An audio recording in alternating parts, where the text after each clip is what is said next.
Listening Exam 7, Part 2. On today's travel programme, we're going to talk about different kinds of holiday destinations. One holiday, which might become more popular in the future, is flying into outer space. In the studio with us is Dr. William Green, a scientist who is working on space holiday projects at the moment.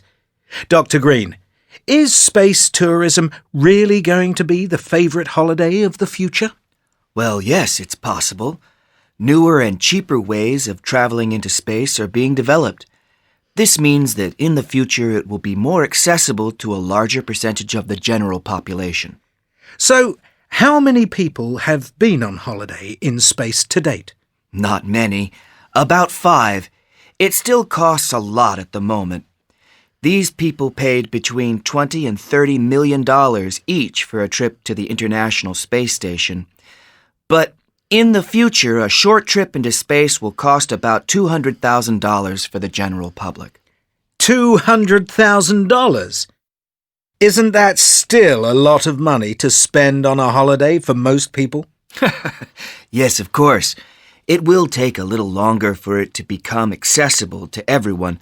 But there is a lot more interest in space tourism these days, so some people must have enough money to spend on it. What about the design of the spacecrafts? Are there any problems? Well, a major issue is safety.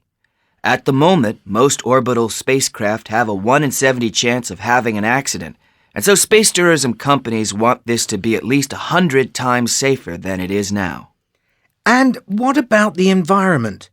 We know that planes have an impact with carbon emissions, so aren't spacecraft even more dangerous for the environment? Yes, this is an important issue and we need to be careful.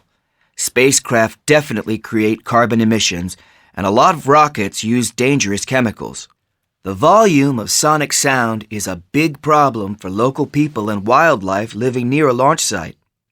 Designing future rockets is going to be a difficult task. They need to use very light materials and use very little energy to get up into the atmosphere. Well, thank you, Dr. Green. Maybe one day we will all experience what astronauts do now.